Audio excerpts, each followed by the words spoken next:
Bueno, ante todo, muchas gracias por dejarnos hablar un poco y así, sobre todo que podamos analizar entre todos la situación en la que estamos viviendo y el sentido de las marchas dentro de no solamente la situación de crisis actual o, como dice el compañero, mal llamada crisis, más bien una estafa, sino que sobre todo eso, que reflexionemos sobre qué es la sociedad y en qué tipo de sociedad estamos metidos y si realmente se trata de una sociedad o de otra cosa. Entre las reivindicaciones de las marchas está el no a la troika, el desmantelar o quitar de medio el gobierno de la troika y sobre todo no solamente la troika en sí, sino todo lo que mueve alrededor, ese poder económico, porque no solamente ejerce presión sobre nosotros, sino que además ejerce crudeza sobre la población. Como todos sabemos, esto no es una cosa nueva, sale todos los días en la tele y todos lo sabemos, la troika está formada por tres poderes o por tres instituciones, que por un lado está el FMI, ese FMI que cada vez pide más flexibilidad en el trabajo, ese FMI que dice que los sueldos se tienen que bajar en España un 10% al menos, porque si no, no somos capaces de recuperarnos. Ese FMI que dice que aunque está muy bien la reforma laboral, no es suficiente y hay que incidir más en ella, hay que incidir más en que el mercado laboral cada vez sea más mercado, donde cada vez más nos vendamos. Está también la Comisión Europea, que es la encargada en Europa de dirigir y decir en qué sentido se tiene que tomar la política social. Esa Comisión Europea que también exige la flexibilidad de las condiciones de trabajo, que dice que ahora ya no debemos ser trabajadores, sino que debemos ser emprendedores. Eso es muy bueno porque nos valorizamos y valorizamos también la sociedad. Esa Comisión Europea que dice que ante todo tenemos que tener cultura empresarial en un mundo y en un entorno de trabajo en el que ya no nos podemos sentir como parte de una sociedad laboral, sino que estamos ahora en un sitio y mañana ya veremos. Esa Comisión Europea que dice que las pensiones ya no son sostenibles o que la sanidad y la educación pues cada vez tienen que ser menos universales y que no todos tenemos derecho a ellas. Y por último también está el Banco Central Europeo. Un Banco Central que vela por que la economía europea no se hunda y que vela por que la economía europea no se hunda de forma que rescata a los bancos, que le da millones de euros a los bancos, que además establece políticas como por ejemplo un crédito financiero a un 1% de interés para que las entidades financieras se puedan refinanciar, y un Banco Central Europeo que dice que ante todo lo principal en un Estado, sobre todo en este caso en España, es que paguemos la deuda que contraemos con él y con aquellos que mal visto o de mala manera dicen que nos prestan dinero para que no nos hundamos. ¿Quién paga todo esto? Pues como bien dicen estas tres instituciones, la paga el pueblo. La paga el pueblo de forma que cada vez tenemos menos derechos, no solo laborales, sino también, como dicen los compañeros, cada vez menos derecho a la educación, cada vez menos derecho a la vivienda, cada vez menos derecho a la dignidad. Cada vez se nos recorta más, la estabilidad en los salarios ya se acabó. Ese es un poco el planteamiento. Y eso enlaza con el pago a la deuda, con el no al pago de la deuda como otra de las reivindicaciones de las marchas. Una de otras reivindicaciones de las marchas es la renta básica. Si no hay trabajo para todos, si vivimos en una población en la que tenemos casi 6 millones de parados, si las previsiones dicen que para 2020 el paro estructural va a pasar del 11% al 20% y que de ahí en adelante va a seguir aumentando, parece que tiene bastante sentido que pidamos una renta básica. ¿Qué es lo que se pretende? Pues se pretende acabar con, como dice el compañero, los desahucios, se pretende acabar con la caridad, se pretende acabar con la vergüenza de tener que pedir una renta por la que, según te dicen, tú no has contribuido. Se pretende acabar con la pobreza y con el miedo a que te despidan, con el miedo a no poder seguir formar parte de una sociedad, con ese miedo. Podemos estar inmersos en una sociedad si no podemos participar de ella. ¿Cómo se participa en una sociedad si no tenemos los recursos necesarios para podernos mover en ella? Si no tenemos acceso al transporte, si tenemos que vivir con miedo a que nos echen de nuestras casas. La ILP que se ha llevado a cabo en esta campaña de renta básica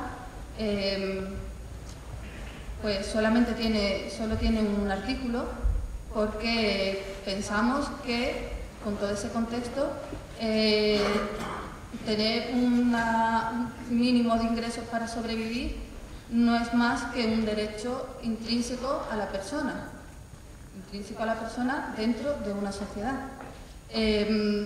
Se pide que no sea condicionado al trabajo, porque como vemos el paro capitalista, porque no estamos hablando de que no estemos trabajando, estamos hablando de que nos sometemos para poder ganar un ingreso cada vez es mayor y se establecen dos fases. Una primera fase que cubra las necesidades primarias, de más necesidad, de más crudeza, gente que no tenga ningún tipo de recurso o que teniendo algún tipo de recursos no llega al mínimo que se establece como renta básica, que no es ni más ni menos que el umbral de la pobreza. Y poco más. Y una segunda fase en la que, una vez alcanzado ese mínimo, se pueda convertir en un derecho universal, porque los derechos, si no son universales, no son derechos. O sea, un derecho que se repliega de por sí ya no se puede considerar derecho. Como he dicho antes, el número de desempleados está en cerca de los 6 millones de personas, 5.800.000 aproximadamente.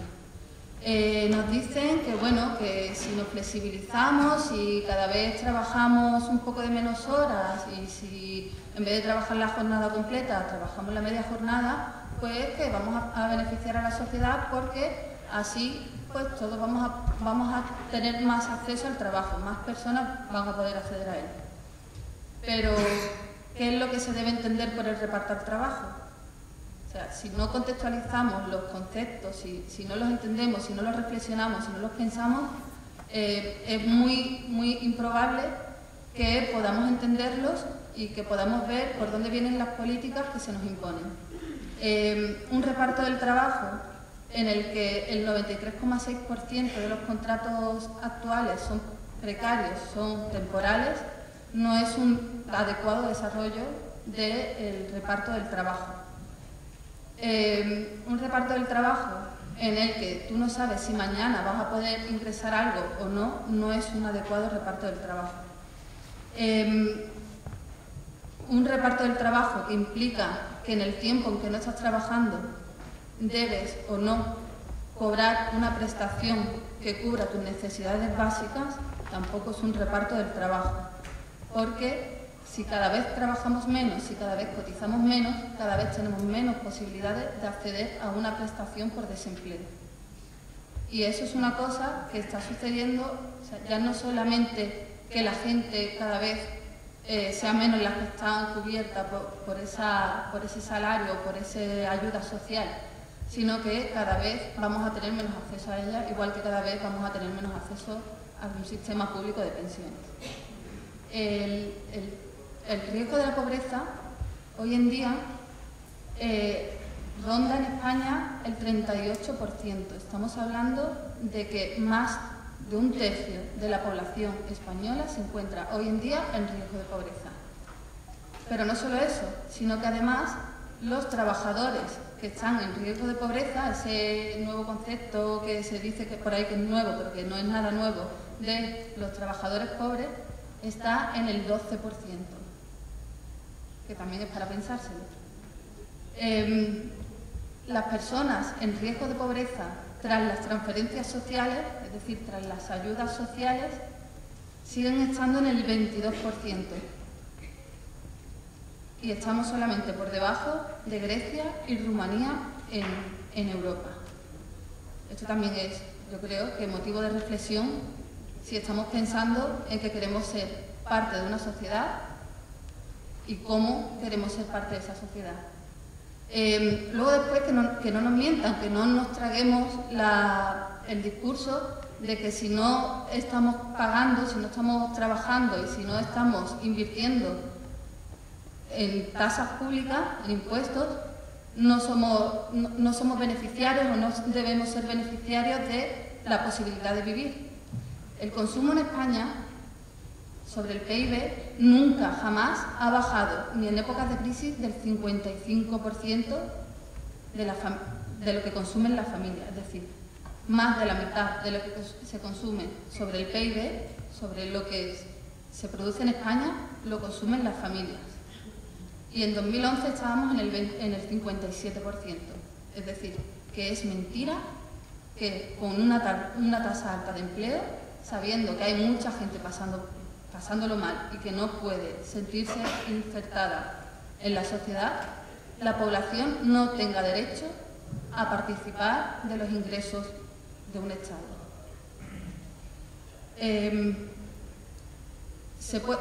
Sigo insistiendo en que no se puede ser ciudadano, no se puede ser persona y no se puede insertar uno en la sociedad si se nos excluye de ella sistemáticamente por el simple hecho de que la economía tiene que estar cada vez más concentrada y menos repartida. Según el informe que hace 2 meses que salió de los técnicos de Hacienda, las grandes fortunas acumulan el 70%, alrededor del 70% del fraude fiscal. Pero, sin embargo, somos nosotros los que no contribuimos y por eso no tenemos derecho. Si solamente se modificase un poco el sistema tributario y si con un poquito que se le quitasen a las grandes fortunas, y no solamente las grandes fortunas familiares, sino también de las grandes empresas, se podrían recaudar 3.400 millones de euros en tributos públicos. Tengamos en cuenta que el gasto en prestaciones es inferior a él en más de 1 millón de euros. Y para terminar, ahora, como bien dice Rafa, llegan momentos de elecciones. Tenemos 2 años de campañas de elecciones. Por un lado, ahora nos dicen que la economía cada vez va mejor, cosa que parece que no casa mucho si tenemos en cuenta de que seguimos con casi 6 millones de personas paradas. Parece que no tiene mucho sentido. Sin embargo, no nos preocupemos, que la economía cada vez está mejor. Otra de las campañas es que últimamente, en las últimas semanas, está saliendo mucho en los medios de comunicación, es que la derecha se quiebra, que el PP tiene muchos problemas internos, que si la ley contra la sanidad pública o la privatización de la sanidad, que si la ley contra la educación pública y que la ley contra el aborto libre o el derecho a pensar si queremos abortar o no, parece, bueno, eso unido a las campañas de corrupción, a toda la corrupción que hay dentro del gobierno, pues eso, nos dicen que la izquierda, la derecha se está hundiendo, que se quiebra. ¿Y qué vamos a hacer nosotros? ¿Nos vamos a esperar a ver si realmente quiebra, a ver si realmente muere y de repente la parte social de la vida sale a la luz ella sola como si fuese una florecita que sale, que nace? ¿O vamos a luchar porque esa parte social sea la que proponga cómo quiere salir y que sea la que proponga y haga la sociedad como ella quiere? ¿Nos vamos a dejar o luchamos por ello? Y bueno, yo creo que esa es una de las bases de las marchas, ¿no? Que marchemos, que nos movamos y que seamos nosotros los que reivindiquemos qué es lo que queremos de la sociedad y cómo lo queremos hacer. Y bueno, por ahí hay por ahí un listado de los posibles fedatarios que podamos tener con la ILP. La presentamos el día 15 en el Congreso de los Diputados, en la mesa del Congreso. Ahora mismo está en trámite para ver si nos dejan o no recoger firmas. Y bueno, y necesitamos que haya gente en la calle recogiendo firmas, no solamente para recogerlas, sino porque el hecho de poder estar en la calle con un papelito nos da la excusa para poder hablar con la gente que lo está pasando mal o con la gente que es susceptible, que al fin y al cabo somos todos, de estar pasándolo mal. Para explicarle la situación, para dialogar y para así crear pues, la comunidad que queremos. Nada más.